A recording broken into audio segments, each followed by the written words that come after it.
शकुंतलाताईंना सकाळी अचानकच जाग आली आणि त्या खूप घाबरल्या होत्या, कारण आज त्यांना उठायला उशीर झाला होता. त्या रोज सकाळी पहाटे 5ला उठून किचनमध्ये स्वयंपाक करायला जायच्या. तशी ताकीदच त्यांच्या सुनेने त्यांना दिली होती. शकुंतलाताईंना उठायला थोडा उशीर झाला तर सुनबाई त्यांना एक वेळचं जेवण देतही नव्हती. त्यामुळे आज शकुंतलाताईंना उठायला थोडा उशीर झाला होता. त्यामुळे त्या घाबरून पटकन उठल्या आणि धावत पळत किचनमध्ये गेल्या आणि किचनमध्ये जाऊन ओटा साफ करून त्यांनी भाजी बनवायला सुरुवात केली.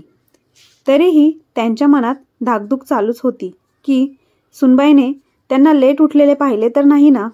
कारण शकुंतलाताईंची सून निशा रोज सकाळी पहाटे 5ला उठून सासूबाईंच्या रूममध्ये जाऊन बघायची की सासूबाई उठल्या की नाही आणि पुन्हा स्वतः बेडरूममध्ये जाऊन झोपायची. त्यामुळे शकुंतलाताईंना तिची खूप भीती वाटत होती आणि हे असेच रोज चालू होते. निशाच्या पुढे त्यांचे काहीही चालत नव्हते. शकुंतलाताई किचनमध्ये जेवण बनवत होत्या. त्याच वेळेस निशा जोरजोरात ओरडत किचनमध्ये आली आणि म्हणाली, "बघा सासूबाई, तुमच्या मुलीने घरात चोरी केली आहे." सकाळी सकाळी तिने किचनमध्ये तमाशा चालू केला होता. तेव्हा शकुंतलाताईंची लहान मुलगी राधिका म्हणाली, "वहिनी, हे तू काय बोलतेस?" राधिकाने जेव्हा तिच्या वहिनीकडे नजर वर करून पाहिली तेव्हा तिच्या चेहऱ्यावर असलेले खोटं तिला स्पष्ट दिसत होतं. तेव्हा निशा म्हणाली, "हो, मी खरं बोलत आहे. मी स्वतः तुला माझ्या डोळ्यांनी चोरी करताना पाहिलं आहे." निशा वहिनी अगदीच आत्मविश्वासाने सांगत होती. खोटं बोलताना तिला थोडीही लाज वाटत नव्हती. तेव्हा राधिका म्हणाली, "नाही आई, हे सगळं खोटं आहे. मी असं काहीच केलं नाही." मी आईला जीव तोडून सांगत होते की आई, मी असं काहीच केलं नाही. वहिनी सरासर खोटं बोलत आहे. तेव्हा आई म्हणाली, "बाळा राधिका, तू टेन्शन घेऊ नकोस.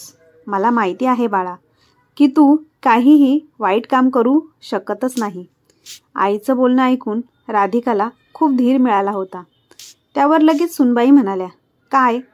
तुमच्या बोलण्याचा काय अर्थ आहे? मग मी खोटं बोलते का?" निशा खूप रागाने बोलत शकुंतलाताईंसमोर येऊन उभी राहिली. तिच्या डोळ्यात प्रचंड राग दिसत होता.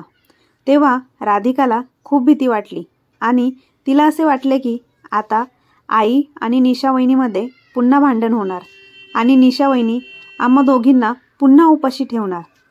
शकुंतलाताई तिला म्हणाल्या, "तू कशाला खोटं बोलत आहेस? माझ्या मुलीवर मी खूप चांगले संस्कार केले आहे. ती कधीही चोरी करू शकत नाही.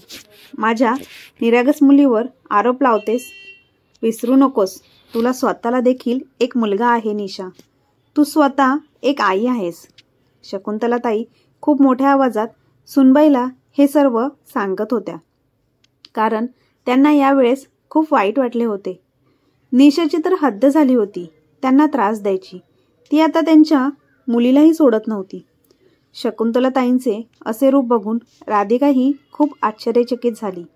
"माझी मुलगी चोरी करू शकत नाही. मी माझ्या मुलांना चोर बनवलं नाही," असे शकुंतलाताई जोरजोरात ओरडून सांगत होत्या. तरीही त्यांच्या निगरगट्ट सुनेला काहीच फरक पडत नव्हता. आईच्या डोळ्यामध्ये अश्रू दाटले होते. तेव्हा शकुंतलाताईंना जरा खोकला येऊ लागला. म्हणून राधिका लगेच आईकडे गेली आणि तिच्या पाठीवरून हात फिरवू लागली.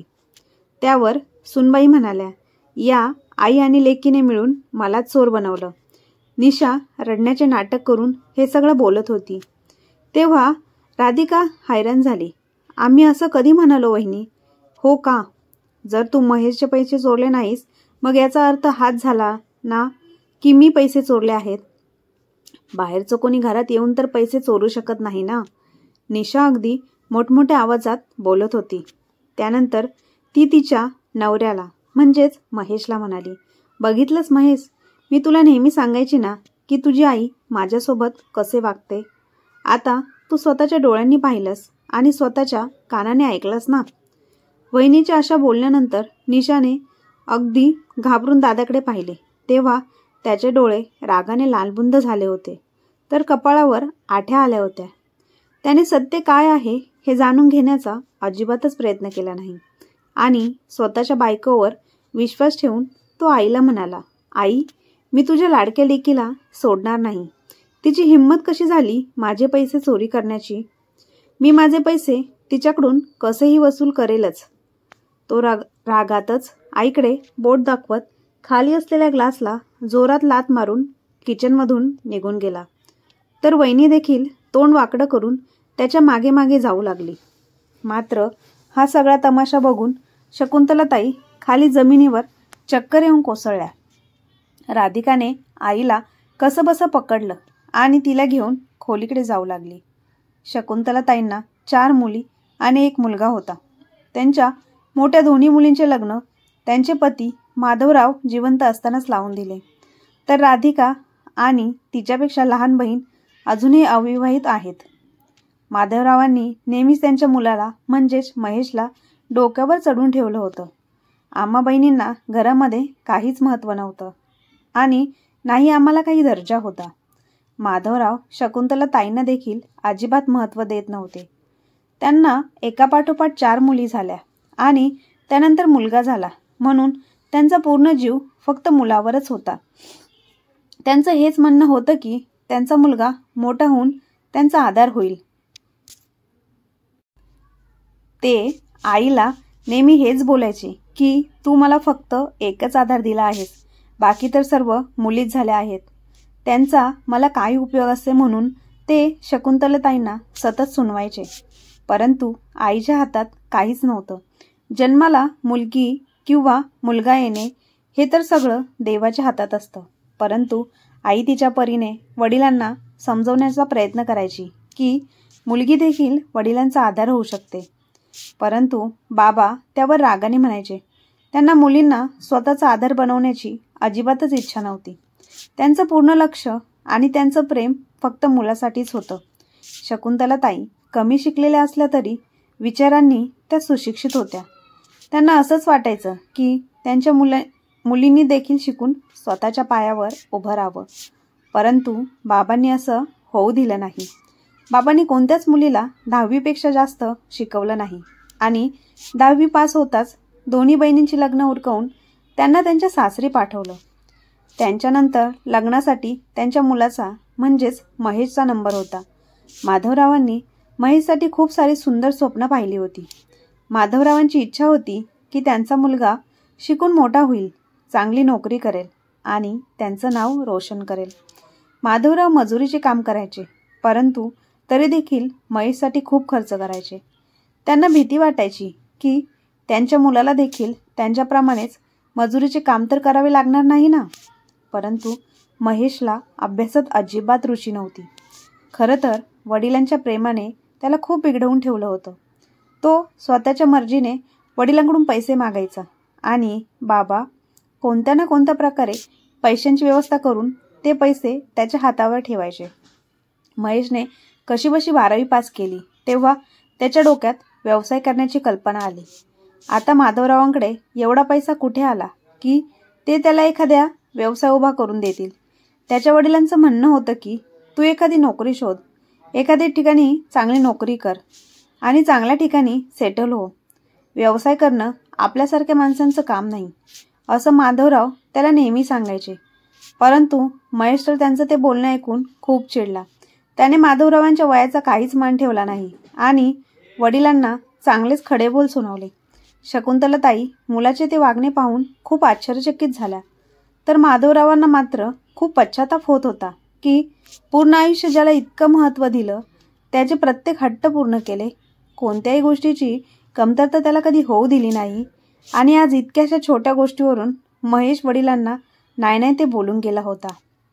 त्यांचा सगळ्यांसमोर अपमान केला होता. माधवरावांना महेशच्या उद्धटपणाचा खूप मोठा धक्का बसला होता. ते जितकी मेहनत करू शकत होते तितकी मेहनत करण्याचा प्रयत्न करत होते, परंतु तरी देखील त्यांच्यासाठी हे शक्यच नव्हतं की ते महेशच्या व्यवसायासाठी एवढे पैसे देऊ शकतील. एक दिवस महेश येऊन माधवरावांसमोर उभा राहिला आणि जोरात म्हणाला, निशासाठी माझं स्थळ घेऊन जा. तिचा बाप मला व्यवसायासाठी पैसे द्यायला तयार आहे.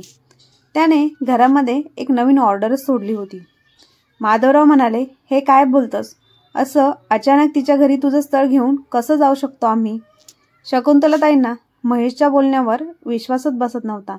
निशा म्हणजे त्यांच्याच परिसरात राहणारी एक मुलगी होती आणि शकुंतलाताईंना चांगलंच माहिती होतं की निशा आणि निशांच्या आईवडिलांसोबत आमचे संबंध अजिबात चांगले नाहीत. त्यावर शकुंतलाताई महेशला म्हणाल्या, हे तू काय बोलत आहेस? तुला माहिती आहे ना त्यांच्यासोबत आपले संबंध कसे आहे ते? त्यावर महेश लगेच म्हणाला, मला काही माहिती नाही. मला निशासोबतच लग्न करायचं आहे. तुम्ही तुमचं हे भांडण संपवा, नाहीतर काहीही करा, पण मला लग्न तिच्यासोबतच करायचे आहे. समजलं? आई आणि वडील दोघेही महेशच्या हट्टापुढे मजबूर झाले.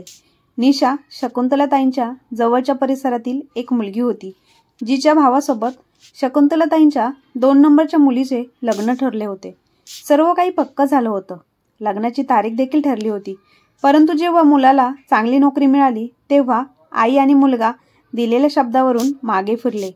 मुलांनी त्याच्याच ऑफिसमधल्या एका श्रीमंत मुलीसोबत लग्न ठरलं आणि शकुंतलाताईंच्या मुलीसोबतचं ठरलेलं लग्न मोडलं. शकुंतलाताई आणि माधवरावांना या गोष्टीचं जास्त वाईट वाटलं होतं की त्या मुलाच्या आईने देखील स्वतःच्या मुलाची साथ दिली होती, कारण ती शकुंतलाताईंची खूप चांगली मैत्रीण होती. त्यांचे संबंध खूप चांगले होते. माधवरावांनी त्यांच्या त्या कृत्याला माफी दिली नाही. माधवराव त्यांच्या त्या वागण्यामुळे खूप नाराज झाले आणि त्यांच्यासोबतचे सगळे संबंध तोडून टाकले. जेव्हा त्या लोकांनी आपल्या घरात आमच्या मुलीला घेतलं नाही, मग मी त्यांच्या घरातल्या मुलीला माझ्या घरात कसं घेऊ शकतो? माधवरावांनी महेशला सरळ सरळ नकार दिला, परंतु तो काही ऐकायला तयार नव्हता. तो आई वडिलांच्या इज्जतीचा अजिबात मान ठेवत नव्हता आणि अगदी उद्धटपणे त्यांना उत्तर द्यायचा. जेव्हा शकुंतलाताईंच्या 2 नंबरच्या मुलीचे लग्न त्यांच्या मैत्रिणीच्या घरी ठरलं होतं तेव्हा त्यांची परिस्थिती देखील आमच्याप्रमाणेच होती.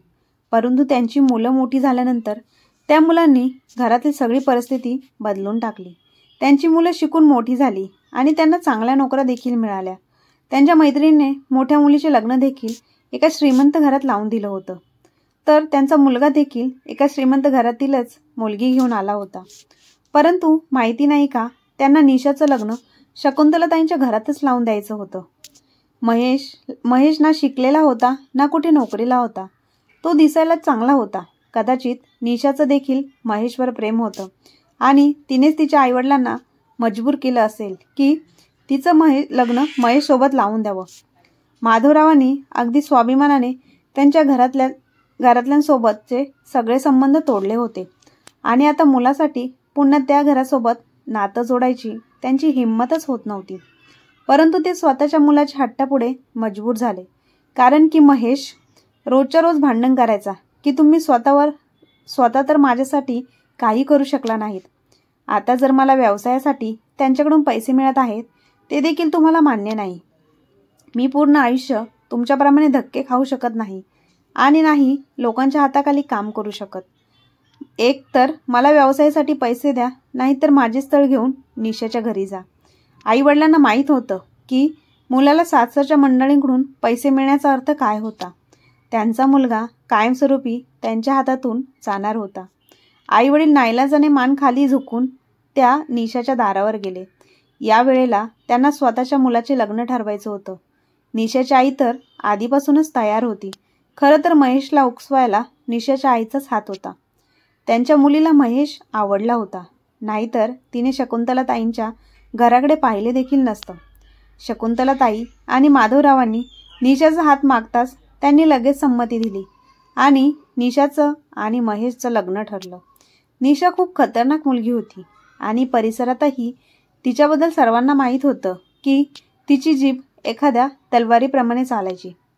शकुंतलाताईंनाही तिच्याबद्दल सर्व काही आधीपासूनच माहीत होतं, परंतु ती त्यांच्यासोबत असे देखील कधी वागेल असं आमच्या मनात देखील नव्हतं. लग्न करून येताच तिने तिचा हिंगा दाखवायला सुरुवात केली. ती ना आईवडिलांना इज्जत द्यायची आणि नाही आम्हा बहिणींना. महेशने सासऱ्याने दिलेल्या पैशाने व्यवसाय सुरू केला तेव्हा त्याची बायको सर्वांच्या डोक्यावर नाचू लागली. तिचं म्हणणं होतं की माझ्या नवऱ्याच्या कमाईवर फक्त माझाच अधिकार आहे. माधवराव पूर्वीप्रमाणे कामाला जायचे आणि शकुंतलाताई आणि मुलींचा भार उचलायचे. माधवरावांना या गोष्टीची अजिबातच तक्रार नव्हती. त्यांचं म्हणणं होतं की तसंही माझा मुलगा आधी कुठे कमावत होता. त्याच्या लग्नाच्या आधी देखील तुम्हा लोकांचा खर्च मीच भागवायचो, त्यामुळे आता देखील तो खर्च मीच करेल. यामध्येच महेशचा व्यवसाय काही काळातच चांगला चालू लागला.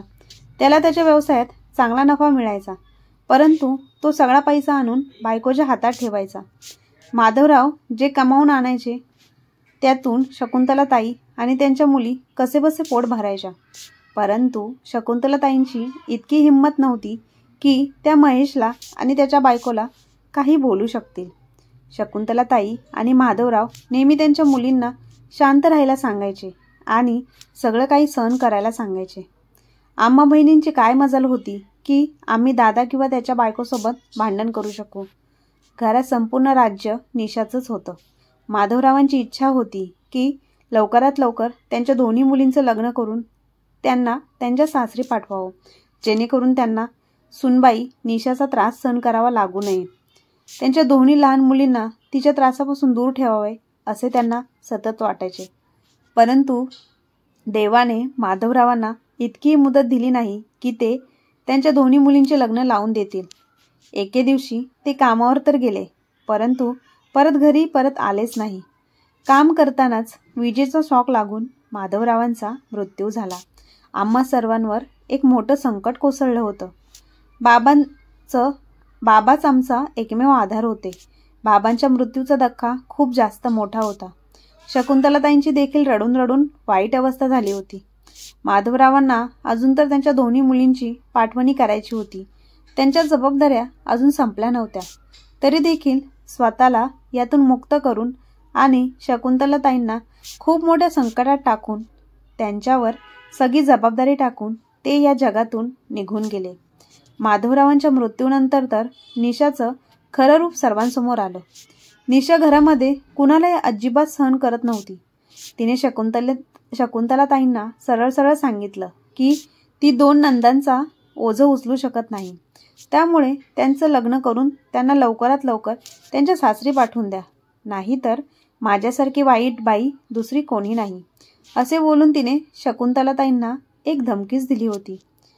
राधिका आईला म्हणाली, आई, मला माहीतच होतं बाबांच्या मृत्यूनंतर वहिनी आपले रंग दाखवणारच आणि ती आपल्यासोबत अजून वाईट वागायला सुरुवात करणार.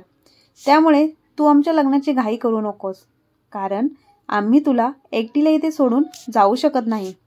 परंतु शकुंतलाताईंचे देखील हेच म्हणणं होतं की त्या जिवंत असेपर्यंत त्यांच्या डोळ्यासमोर आमचे लग्न लावून द्यावे. शकुंतलाताई म्हणायच्या, मी जर कसंबसं माझं आयुष्य घालवेन, परंतु तुम्ही तुमच्या नवऱ्याच्या घरी जावं आणि तुमच्या संसाराला सुरुवात करावी, हेच माझ्यासाठी खूप आहे. राधिका जेव्हा कधी आईकडे तक्रार करायची तेव्हा आई तिला हेच उत्तर द्यायची आणि ती शांत बसायची. शकुंतलाताई आणि त्यांच्या दोन्ही मुली घरातील सर्व कामं करायच्या. निशा घरातील कोणत्याही कामाला हात लावत नव्हती. उलट सोप्यावर बसून त्यांना ऑर्डर सोडायची. आता तर तिची हद्द झाली होती. तिने राधिका आणि तिच्या लहान बहिणीवर वेगवेगळे आरोप करायला सुरुवात केली होती. तिची अशी इच्छा होती की तिच्या नवऱ्याने सासूबाई आणि त्याच्या दोन्ही मुलींना घरातून हाकलवून लावावे. तिने महेशला हा सल्ला देखील दिला होता की हे घर विकून सगळा पैसा व्यवसायात लाव, जेणेकरून व्यवसायातून अजून नफा मिळू शकेल. घर काय आपण पुन्हा बांधू शकतो. सर्वात आधी महत्त्वाचे काम व्यवसायात प्रगती करणे आणि व्यवसाय वाढवणे हे आहे.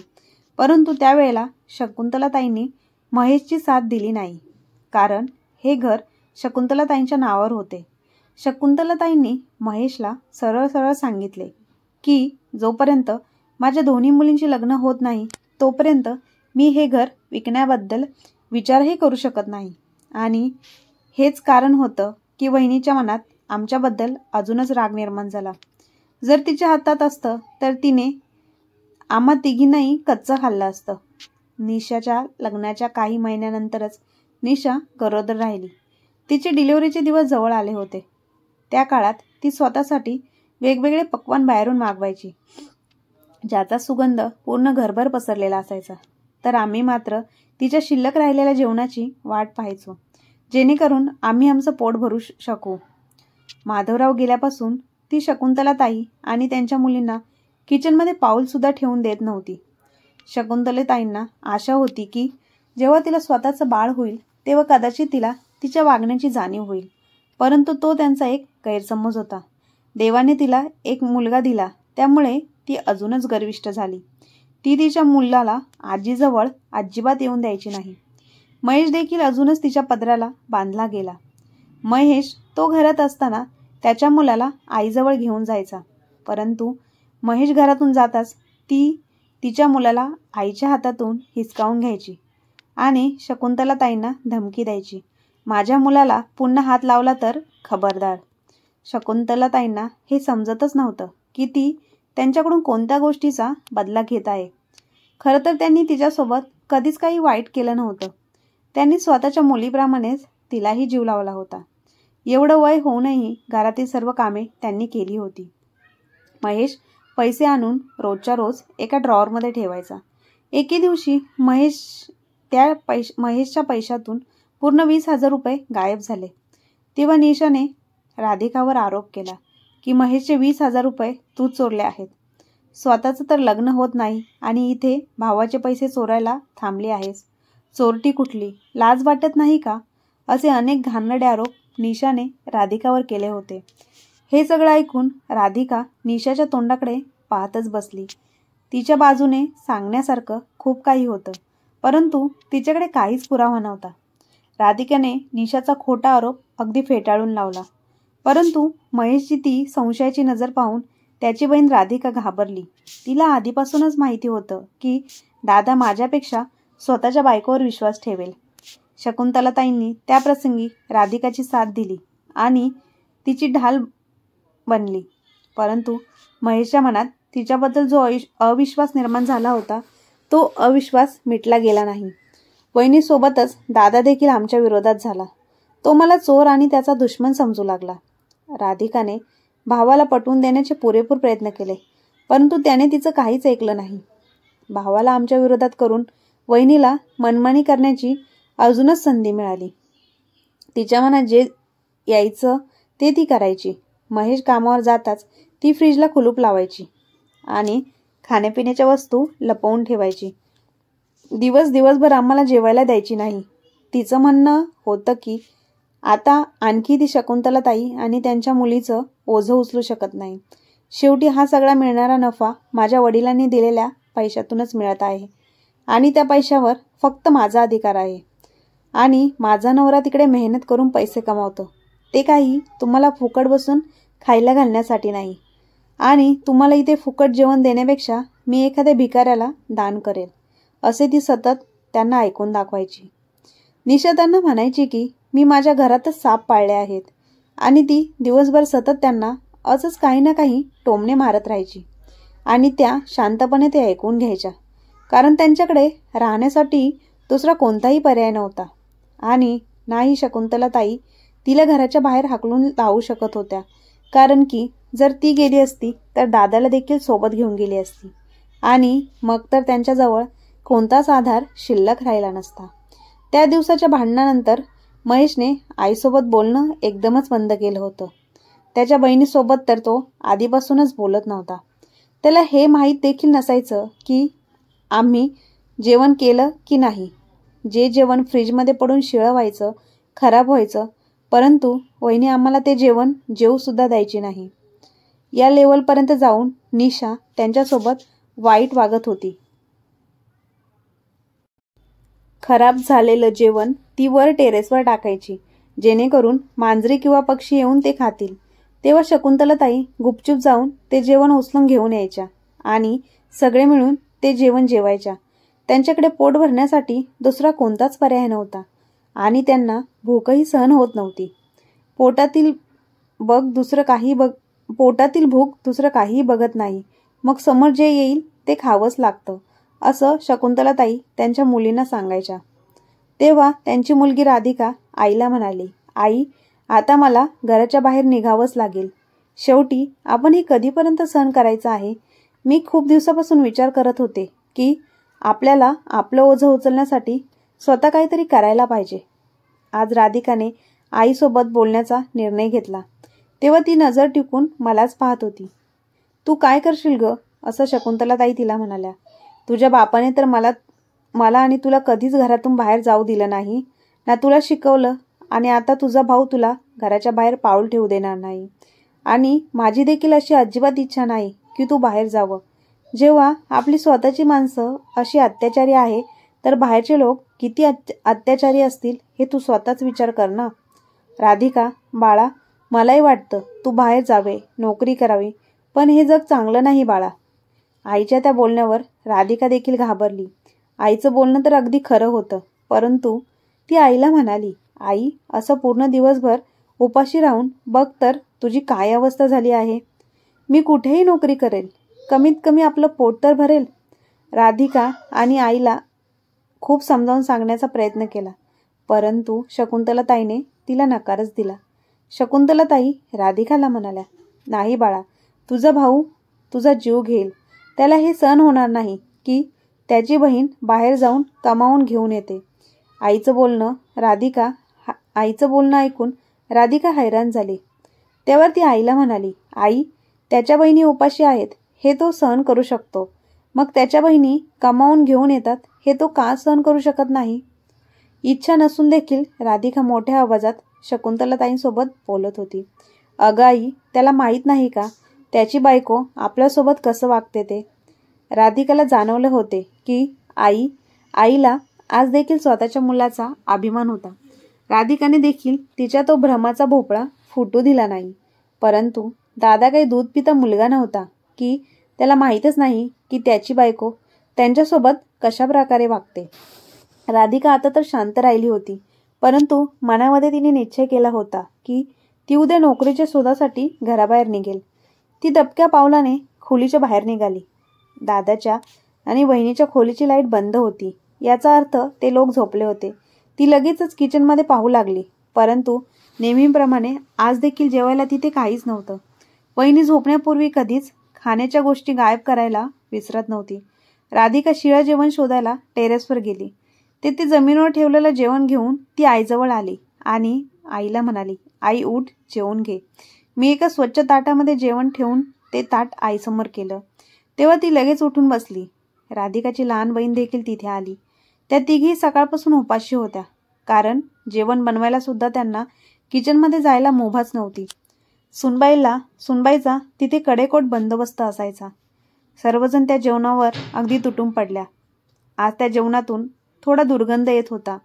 जेवण खराब झालं होतं, परंतु पोटातील भूक तर शांत करायची होती. त्यांच्या डोळ्यातून अश्रू वाहू लागले. आपल्या दोन्ही मुलींना खराब झालेले जेवण जेवताना पाहून शकुंतलाताईंना खूप वाईट वाटले. त्यांना खूप त्रास सुरू झाला. त्या त्यांच्या पतीच्या म्हणजेच माधवरावांच्या फोटोकडे पाहून रडू लागल्या. बघा, आज तुम्ही नसताना माझ्या मुलींची आणि माझी काय अवस्था झाली आहे. तुमच्या सुनेने आज आमच्यावर काय दिवस आणून ठेवले आहेत. मला तर आज जगायची इच्छाही राहिली नाही. देवाने लवकरच मला तुमच्याकडे बोलावून घ्यावे हीच इच्छा आहे माझी. राधिकाने आणि लहान बहिणीने याआधी आईला इतकं उदास कधीच पाहिलं नव्हतं. राधिकाने आईचा हात पकडला आणि आईला धीर दिला. राधिका ही मनातल्या मनात रडत होती. तिला खूप वाईट वाटत होते त्यांच्या लाचारपणाचे. रडता रडता माहीत नाही राधिकाला केव्हा झोप लागली. आणि सकाळी जेव्हा राधिकाला जाग आली तेव्हा आई शांतपणे झोपली होती. तेव्हा राधिका म्हणाली, आई, उठ. बाहेर पडलेलं ऊन पाहून राधिकाने अगदीच काळजीने आईच्या डोक्यावर हात ठेवला. आईचं शरीर अगदीच थंड पडलं होतं. तिने टेन्शनमध्ये आईला अगदी गदागदा हलवलं. लहान बहीण देखील उठून टेन्शनमध्ये आईकडे पाहू लागली, परंतु माहिती नाही आईला काय झालं होतं. ती झोपेतून उठलीच नाही. परंतु घरामध्ये आम्हा बहिणीच्या रडण्याचा आवाज घुमला होता. शकुंतलाताई अखेर हे जग सोडून गेल्या होत्या. त्या स्वतःचे हाल आणि मुलींचे हाल पाहू शकल्या नाही. म्हणून यातून बाहेर पडण्यासाठी अखेर त्या सर्व काही मागे सोडून देवाच्या घरी निघून गेल्या. आईच्या मृत्यूनंतर राधिका आणि तिच्या सगळ्या बहिणींनी रडून रडून खूपच वाईट अवस्था झाली होती. राधिकाला तर चैनच पडत नव्हती. ती आणि तिची लहान बहीण आईविना काय करणार होते. आईने जाण्याची खूपच घाई केली होती. आईविना त्यांचं या जगात कोणीही नव्हतं. रडता रडता राधिकाची नजर वहिनीच्या चेहऱ्याकडे गेली तेव्हा तिला खूप मोठा धक्का बसला. ती चक्क आईच्या अंत्यसंस्कारावेळी रडत होती. तिला माहिती होतं की ती हे खोटे अश्रू डोळ्यात आणत आहे. तिने आईला त्रास देण्यामध्ये कोणतीच कसर सोडली नव्हती. ती आईच्या अंत्यविधीच्या वेळेला रडत रडत तिच्या आणि आईच्या प्रेमाचे किस्से सांगत होती आणि परिसरातील सगळ्या बायका तिचं सांत्वन करण्यामध्ये मग्न होत्या. राधिका तिच्या त्या कपटी वागण्यावर हैराण झाली होती. किती लबाड बाई आहे. कोणालाही ती नेमकी कशी आहे हे माहीत नव्हतं. कोणालाही तिचं खरं रूप माहिती नव्हतं.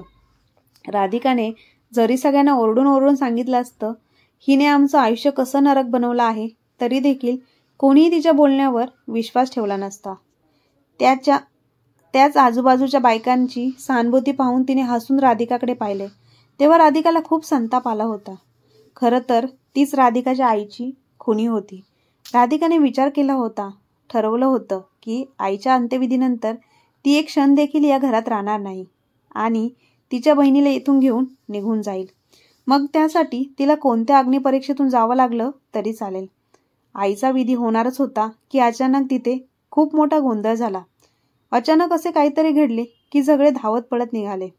तेव्हा राधिकासोबत सगळेजण तिथे घाबरले. पुढच्या क्षणी निशाचा जोरजोरात ओरडण्याने संपूर्ण परिसर घुमला होता. समोरचे दृश्य पाहून माझ्यासोबत असलेल्या सगळ्यांचाच थरकाप उडाला.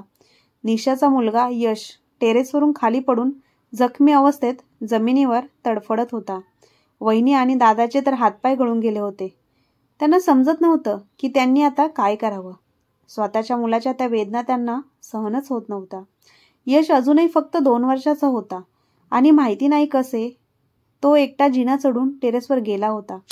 राधिका आणि सर्वजण आईच्या दुःखामध्ये होते तर वहिनी शेजारच्या बायकांची सहानुभूती मिळवण्यामध्ये व्यस्त होती.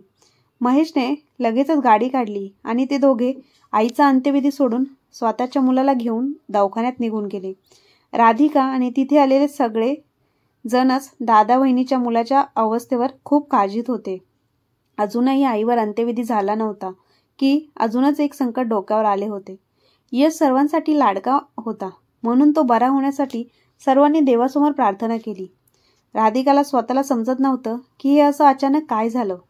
शकुंतलाताईंवर अंत्यविधी केले गेले तर यश देखील धोक्यातून बाहेर आला होता.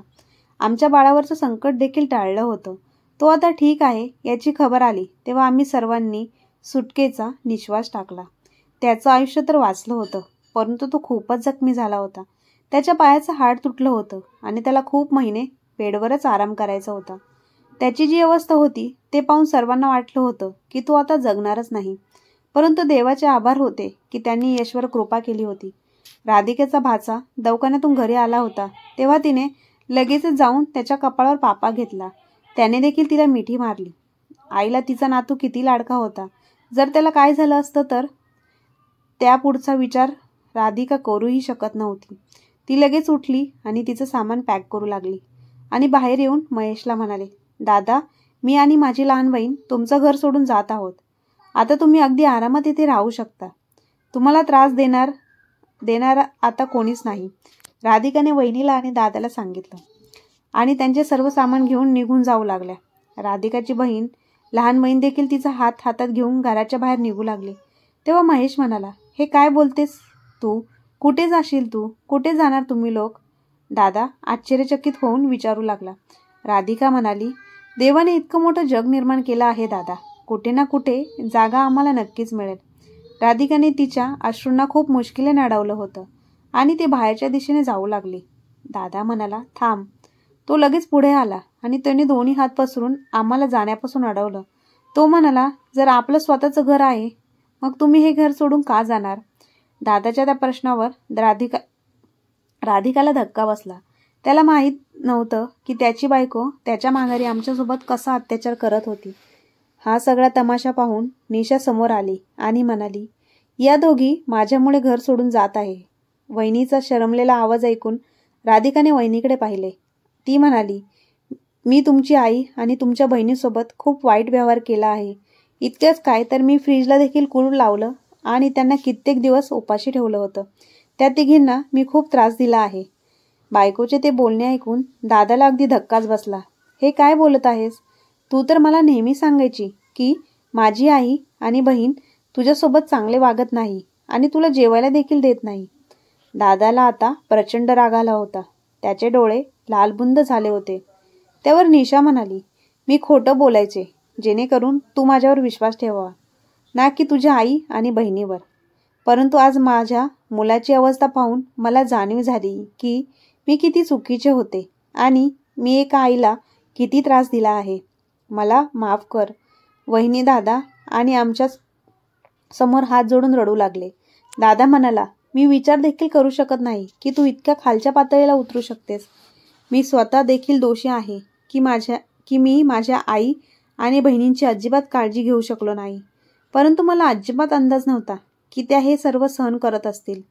तुझ्या तोंडून माझ्या आई आणि बहिणींच्या तक्रारी ऐकून मला असंच वाटायचं की हे नेहमीचं सासू-सुनेचं भांडण आहे. परंतु तू तर निर्लज्जपणाचा कळस गाठला आहेस. आताच्या आता इथून बाहेर निघ. दादाने वहिनीचा हात पकडून तिला बाहेर ढकललं. त्यावर निशा म्हणाली, हे काय करत आहेस तू? माझं बाळ तरी मला दे. नाही, अजिबात नाही.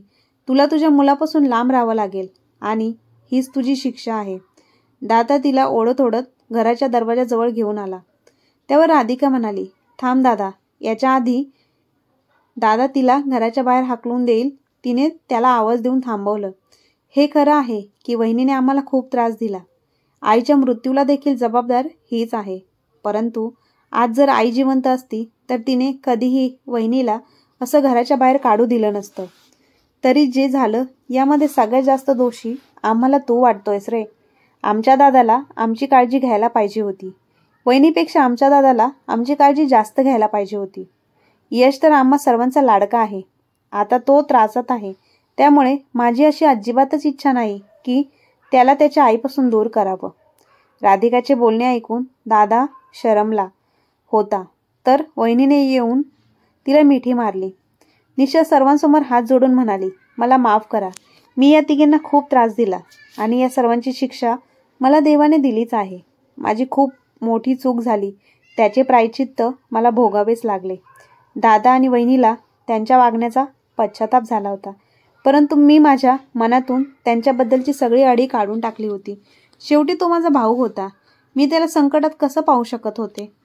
मला या गोष्टीचे वाईट वाटत होते की त्यांना त्यांच्या चुकीची जाणीव खूप उशिरा झाली.